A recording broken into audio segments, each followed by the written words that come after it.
Supreme strength of the unknown Father, his firstborn, principle of feeling and intelligence, source of light, rule of nature, glory of the gods, proof of their existence, eye of the world, blazing radiance of the Olympus, of which it is only allowed to precede the Father, placed above the world and conceive the great God.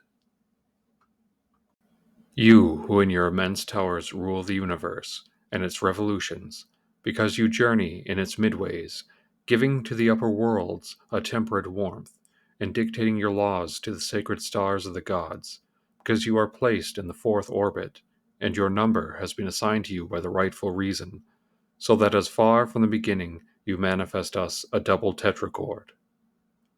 The Latium calls you the Sun, because after the Father you are the only source of light. 12 rays crown your sacred head because you are forming that many hours. 4 steeds are harnessed to your carriage because you are taming the quadrille, formed by the elements. As you are dissipating the darknesses, you manifest the light of the heavens. You are called Phoebus, who discovers the mysteries of the future, and Laios, because you dissipate the mysteries of the night. The Nile adores you under the name of Serapis, Memphis under the one of Osiris. In the festivals of winter, Hyver, you are called Mithra, Pluton, the barbarian Typhon. You are revered also under the names of the handsome Attis and of the cherished child of the plough. In the burning Libya you are Ammon, and in Byblos Adonis. Therefore, the whole universe invokes you under different names. I salute you, true face of the gods, image of your Father, you of which 3 letters, that gives a value in numbers of 600 height, form the sacred name, the surname, and the omen. Grant us, O Father, to climb into the ethereal assemblies of the Spirit, and to contemplate, through the blessing of your sacred name, the blazing of the heavenly torches. Welcome back, everyone, to Schola Hermetica. What you just heard was a translation of Matianus Capella's Hymn to the Sun from his work on the marriage of philology and Mercury, written in the early 5th century CE. If you watched my last video on the theology of the Emperor Julian, which I will have linked in the description, then you'll know that the worship of the solar deity Sol Invictus had become the most popular religion of the Roman Empire prior to the adoption of Christianity.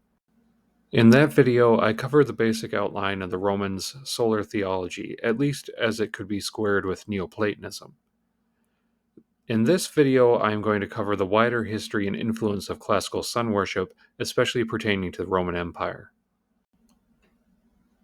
So to begin, we'll have to go way back, way farther back than even the founding of the city of Rome. We'll need to go back to the middle of the 3rd millennium BCE in Mesopotamia. At this time, Semitic-speaking warrior peoples had gained the ascendancy in ancient Sumer and had come to eclipse the older Sumerian civilization, politically, linguistically, and religiously. These people brought with them a host of powerful male gods who took precedence mythologically over the older Sumerian mythology that had focused on mother goddess figures associated with farming and cattle husbandry. Amongst these various newly empowered male deities was Shamash, the sun, who, though he adopted the mythology of the Sumerian sun god Utu, became seen as an all-encompassing god who was the bestower of universal law. For example, the famous stele of the Code of Hammurabi depicts the king as receiving the law code from Shamash himself. Even the earlier law code of Ur-Nammu lists Utu as one of the main deities from whom the law is derived, stating, "In accordance with the true word of Utu, Ur-Nammu established equity in the land." Through trade routes, the worship of the sun god as a sort of high king or overseer of the heavens and of the other gods was spread to Egypt by the 5th dynasty. Founded in the 25th century BCE, the 5th dynasty established itself and its new solar religion with an edifying myth. According to the first 3 kings of this dynasty, Usarkaf, Sahure, and Neferkare, who were all brothers, apparently triplets, their takeover of the throne was legitimated by their all having been born of the sun god Re, who had impregnated their mother, the wife of Re's high priest. From this point on, the deity Re would become the preeminent divinity of Egyptian religion. Each major city-state and region of Egypt developed its own creation myth, but in nearly all of them, Re is either the first self-begotten god, or he is a demiurgic figure produced in some manner by the first god and given governance over the rest of the deities and creation. In some cases, the difference between the first god and the second are negligible. This mythological system lasted throughout the history of ancient Egypt until the imposition of first Christianity and then Islam.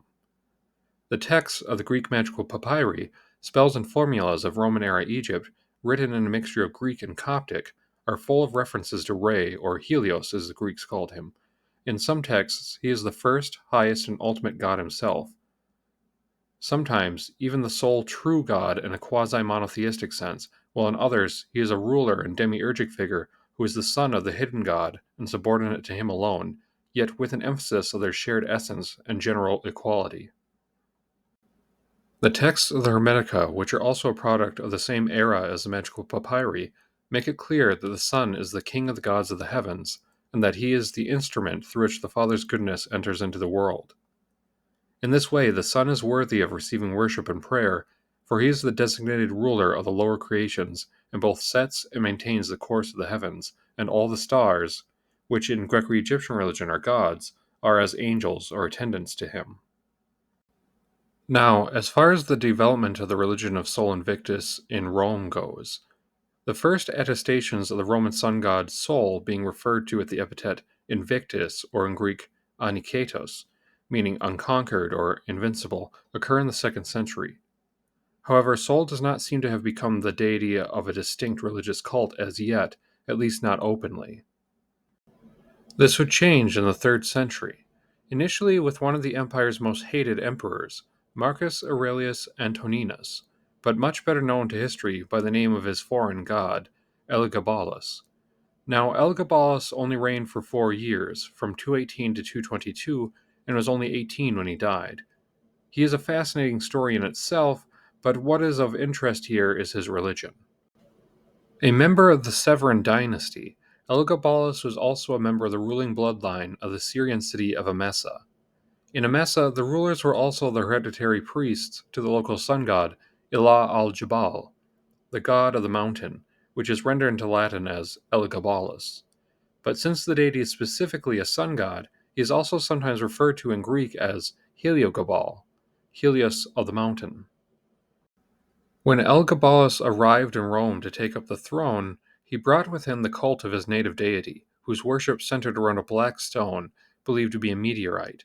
The deity was equated to the Roman god Sol and became known as Sol Invictus.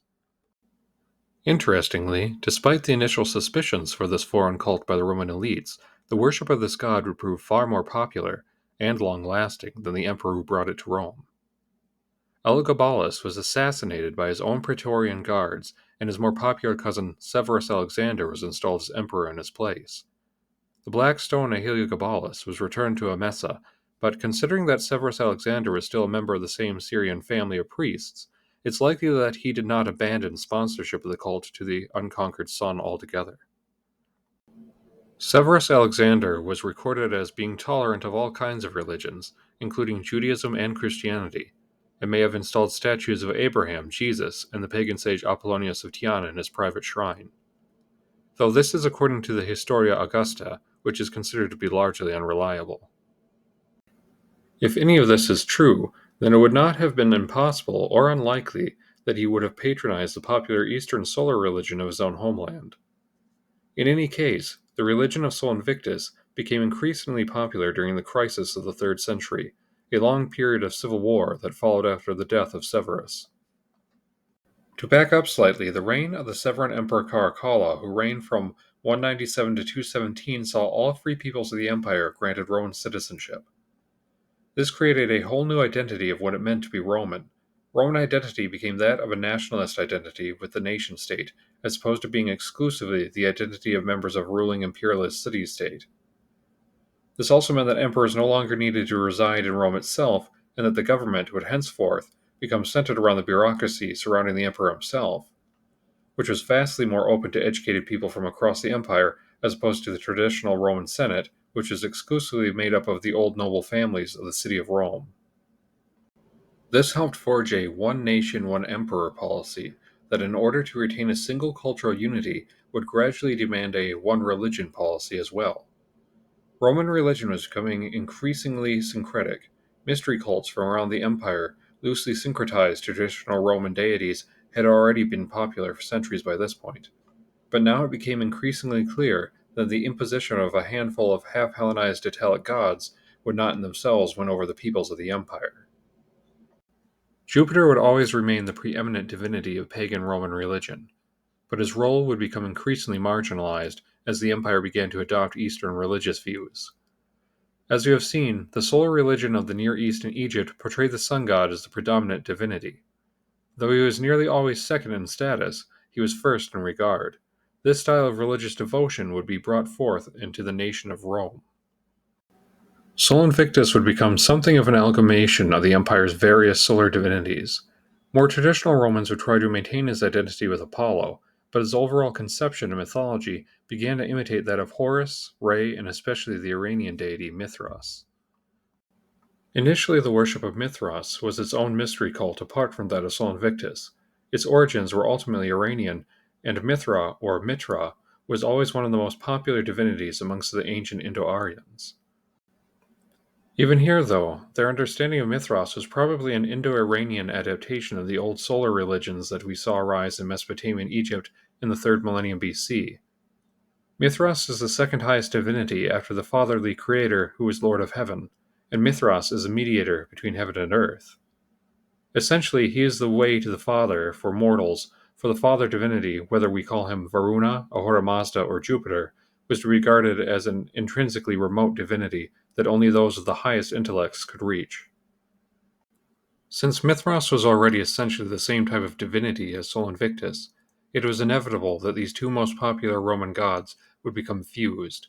Mithras becomes known as Sol Invictus himself, whereas the traditional deity Sol is instead a third-ranking deity after Jupiter and Mithras, and is portrayed as the friend or companion of Mithras. Whereas the worship of Sol Invictus was open to everyone, the cult of Mithras was entirely a boys' club. Women were forbidden from initiation and participation, and the cult of Mithras could be considered to have become something like the esoteric branch of the cult of Sol Invictus. Nonetheless, the two deities became virtually indistinguishable, sharing the same birthday, December 25th, and being seen as the mediator between heaven and earth, chief of the gods after Jupiter himself. The religion of Sol Invictus began to imitate the theological arguments that the Egyptians had had over Re for over 2,000 years, wherein Sol Invictus was sometimes a subordinate to the creator divinity and at other times identical with him, but the difference is ultimately superseded by an innate monism in which all the gods are understood as mere aspects or expressions of the one ultimate god. The Emperor Julian's hymn to King Helios is probably the best representation of this view, where Zeus and Helios are understood as identical divinities, thus canceling out the concept that Helios is a subordinate or second deity, and yet the solar divinity is in a certain sense triune, since he is depicted as having different functioning aspects. The highest being God himself, and the second is the mediator between the realms of intelligible divinity and the realm of creation, and the third being the physical sun itself, which serves as something of a door that grants passage of the divine light from the higher spheres of reality to this lower sphere. The cult of Mithras appears to have probably been less monistic than Julian's rendering, which probably reflected the ideas within the cult of Sol Invictus itself. The images we have from the cult of Mithras display Mithras as self-generated, thus implying that he is the ultimate divinity, and yet he is always placed subordinate to Jupiter or Mazd, the supreme god of heaven. Mithras is also distinguished from Sol, who appears to indicate the mundane or physical sun, as something different, ultimately lesser than, and dependent upon the spiritual sun, who is the god Mithras. Various associations that were once particular to specific regional forms of sun worship became more widespread, though we do not necessarily know to what extent these associations were shared throughout the empire-wide devotion to the unconquered sun. One such figure associated with the solar cult was Ion. The word Ion can be translated literally as either eternity or world age, yet it is sometimes better to leave references to this figure untranslated because it is clearly meant to be some kind of divine persona, and depending on the context, the literal meanings do not always do it justice in conveying this deity's nature. Both the Greeks and the Egyptians had references to this figure before the Roman period. However, the way that Ion appears in the later literature is probably mostly drawn from Egyptian beliefs.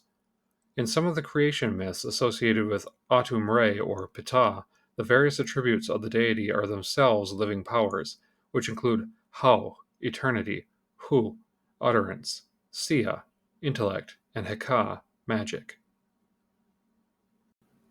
Hau also appears in the Ogdoad of Hermopolis, where it is one of the 8 primordial powers that pre-exist the created world. However, by the time of the Greek magical papyri, Ion is none other than Re himself, as this portion of an invocation to Helios shows. I call upon you, O Lord.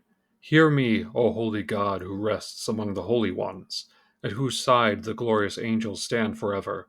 I call upon you, O Forefather, and I beseech you, O Ion of Ions, O unmoved ruler, eternal ruler of the celestial pole, you who are established upon the 7-part heavens. This divine title, Ion, appears in other monistic literature of the period as well, such as Hermetic writings and Julian's hymn to King Helios, not to mention the proliferation of the word's use in Christian literature.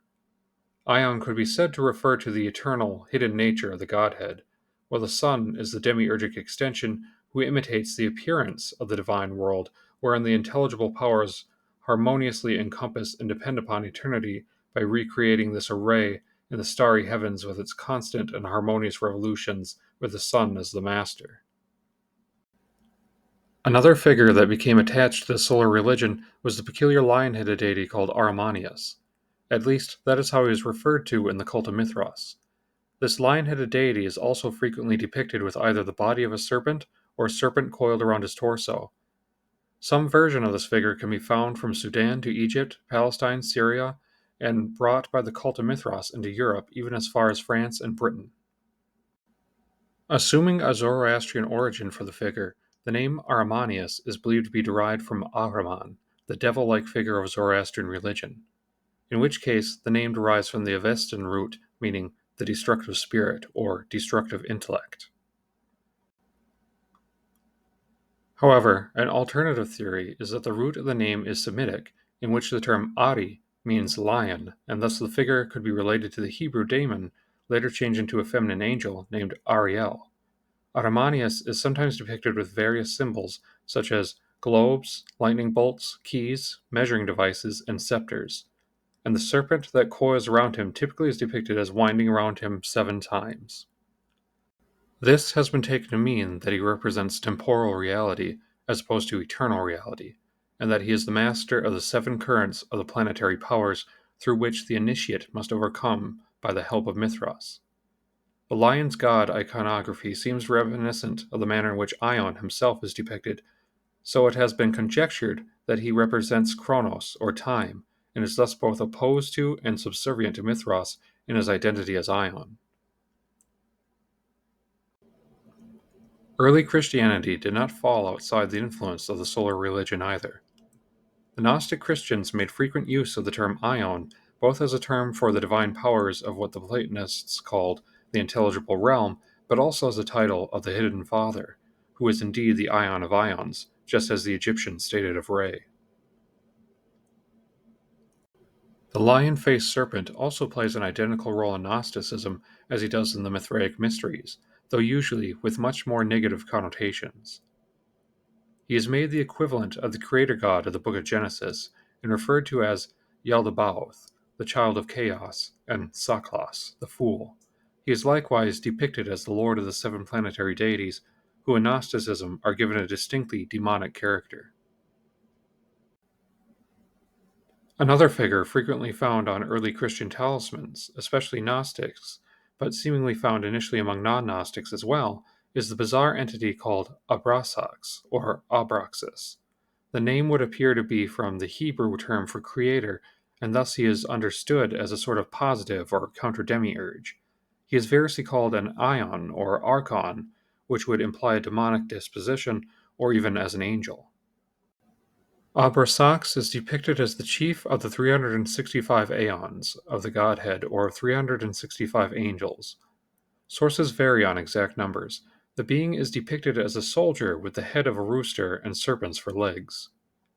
Despite its popularity amongst Jews and Christians, a text called The Phoenician History of Sankuniathon presents a Hermetic or Egyptian origin for this figure as a fiery hawk-headed serpent who is a form of Re in his aspect as god of destiny called Shai or Psi. This would also seem to be the origin of the image known as the Ouroboros, the serpent who swallows his own tail. In Greek numerology, a system known as isopsephy, the name Abrasax values out to 365, the number of days of the solar year. The same value is found with the name Mithras, and the two figures were thus frequently related to each other, and both are depicted as serving a similar role within their respective mythological systems. Another interesting fact is that Egyptians, Jews, and some of their Christian brethren frequently equated both Arphaxad and Re with the traditional Hebrew deity Yahweh, and Yahweh becomes distinctly a sun god under this equation. Thus we see that the solar religion was also adopted by many Jews and Jewish Christians in their own way. Jesus himself quickly took on aspects of a sun god. This was especially so after Constantine's official patronization of Christianity. Constantine seems to have practiced this syncretic blend of Sol Invictus worship and Christianity throughout his reign. Constantine was just as happy to be depicted as the servant of Apollo as he was the servant of Christ, and he frequently used both solar paganism and Christianity in his propaganda. Often, he would disseminate both a pagan and a Christian version of the same self-aggrandizing story in order to achieve popular appeal, including his claim to have received a divine vision before the Battle of Milvian Bridge. To Christians, he claimed it was Christ who sent the vision, but to pagans, Apollo. It was thus in the period of Constantine that images of Jesus first become frequent, and they are quite distinct from the much older depictions wherein he was either depicted as a Roman aristocrat or a Greek shepherd. After Constantine, Jesus gains his now common depiction, wherein he resembles the bearded, long-haired images of the fatherly deities Serapis and Jupiter, but also gains the solar halo of Sol Invictus. The birthday of Sol Invictus was simply transferred to Jesus, December 25th being when the winter solstice took place in the ancient world, and is long used as the birthday of the sun god. Other Christians opted for the date of January 6th for the birth of Jesus, and this too was based on the older Egyptian calendar from back to a time when the winter solstice had fallen on that date, and was celebrated in Egypt as the birthday of Serapis Ion from the virgin goddess Isis Kore. Perhaps another interesting connection between Christianity and the solar religion can be found in the widespread persecution of Christians in the 3rd century, particularly the Decian persecution in 250 and the Valerian persecution in 257. Though the Romans saw Christians as representing a single religious body, and this was indeed how Christians presented themselves, the truth was that Christians were broken into various rival factions. In the 3rd century, one of the most popular Christian sects were known as the Montanists. Montanism had been founded in the previous century by a Christian convert named Montanus. This Montanus was said to have originally been a priest of Apollo. Montanus, along with two prophetesses named Prisca and Maximilla, claimed that the Holy Spirit and the Paraclete spoke through them and had revealed that the New Jerusalem was at hand and would arise in the Anatolian province of Phrygia. It has been speculated that Montanus and the two Cyruses were originally oracular priests of Apollo, who, for whatever reason, changed their allegiance to Christ instead, but they retained their reliance on the channeling of prophecies from the deity. The new revelation of the Montanists was taken very seriously by many Christians of the time. This belief that the end times were nigh was probably what inspired many Christians of the 3rd century to antagonize the Roman establishment, and the following persecutions probably inadvertently targeted Montanists predominantly over other Christian sects. Thus, they were all but wiped out by the end of the century. However, since the Edict of Caracalla to grant empire-wide citizenship and the emphasis on one empire, one emperor, a course was set to establish a unifying religion for the empire. And thanks to the sponsorship of the Severan dynasty, it really appeared that a religion centered around Sol Invictus would become that religion. It is really an odd quirk of history that it did not, considering that it was open to absorbing the traditional gods of the various peoples of the empire and did not require abandonment of traditional customs, cults, and celebrations. In the year 270, the Emperor Aurelian came to power, and in a few years he had ended the decades of civil war and reunited the empire. Aurelian was so devout to the cult of Sol Invictus that it has often been anecdotally said of him that if he had lived, the worship of the sun would have been instituted as the state religion of the Roman Empire, and to this day we would worship Mithras rather than Christ. However, Aurelian was assassinated in 275 after only 5 years as emperor, and another period of civil war followed. This would not end for another decade when Diocletian became emperor. He was shrewd enough to recognize that one man could not rule so vast an empire on his own. Thus he all but quashed the one empire, one emperor principle by dividing the empire into four, with 2 senior emperors, Augusti, and 2 junior emperors, Caesars.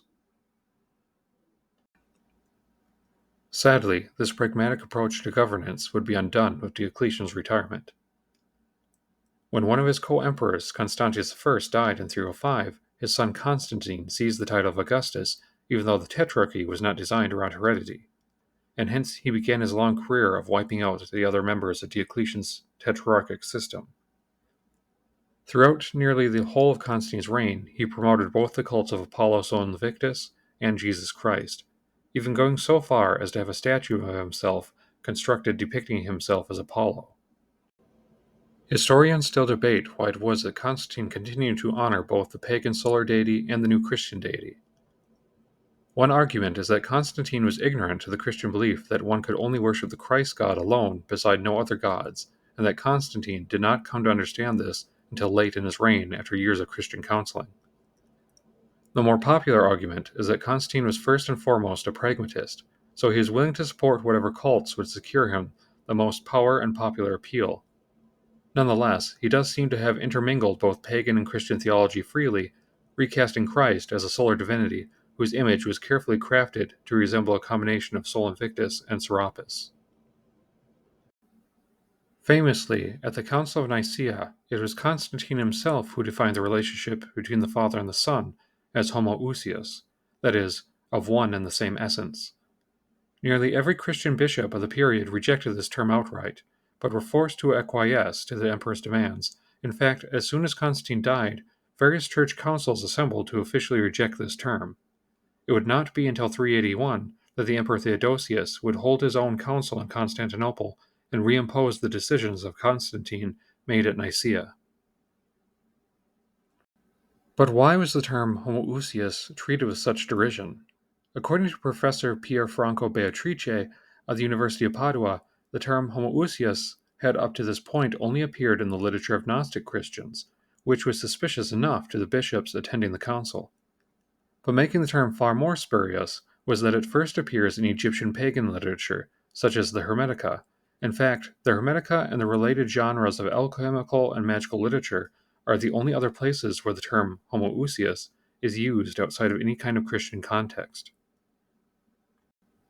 Thus, the relationship of the second deity to the first as homoousios was recognized as a term used by certain pagan mystics in describing the relationship between the one unbegotten Father divinity and his demiurgic emanation, who, as we have seen, was most often understood as the great solar divinity, known as Re in Egypt, Mithras among Roman esotericists, Abrasax amongst some Jews and Christians, and as Sol Invictus throughout the Roman Empire.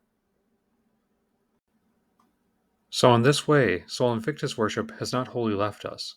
Modern traces of the popularity of this divinity are found not only in the way the majority of Christians understand the relationship between the Son and the Father in their theologies, but also in the celebration of December 25th and January 6th as the birthdays of the divinity, and in the continuance of the use of Sunday as both a day of rest and a day of worship towards the divinity of light.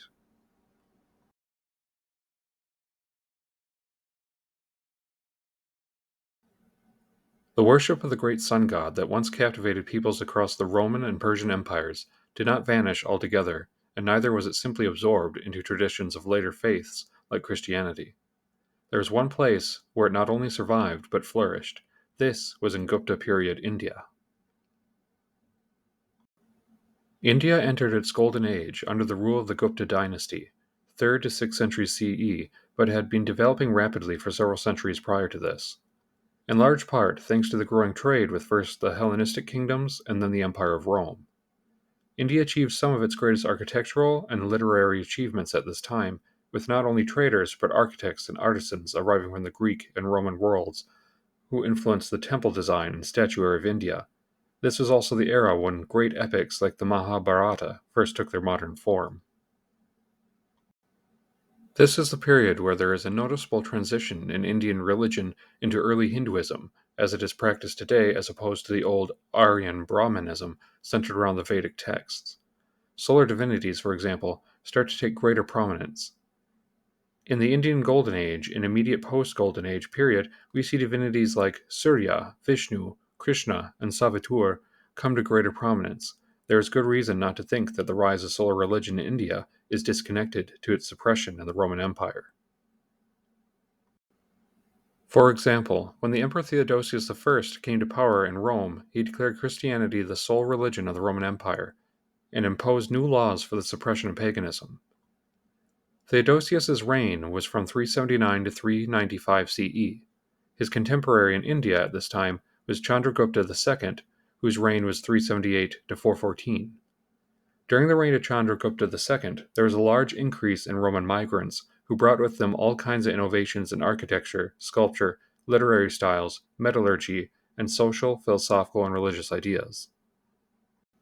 At this time, Indian temples began to resemble those of the Greeks and Romans, with a rectangular stone cella with a porch and colonnade. Statues began to be placed in wall niches, and a variety of mythical figures and floral motifs that were common in the West all began to appear in Indian temples precisely in the period of Chandragupta II. These Roman immigrants also brought with them the worship of the unconquered sun as the ultimate divinity, but also the planetary worship of Alexandria in Egypt, and the worship of the Mother Goddess with her temples of ritualized prostitution. However, as with all periods of Indian history, these outside influences were quickly absorbed and syncretized to the native system. Thus, Krishna comes to resemble Dionysus, or Attis, or Orpheus, and Mithras returns to simply being Mitra, the companion of Varuna and friend to mankind, and Apollo Helios becomes Surya, who is Brahma in the morning, Shiva at noon, and Vishnu in the evening, just as the Egyptians had worshipped Re as Khepri at dawn, Amun at midday, and Atum at day's end.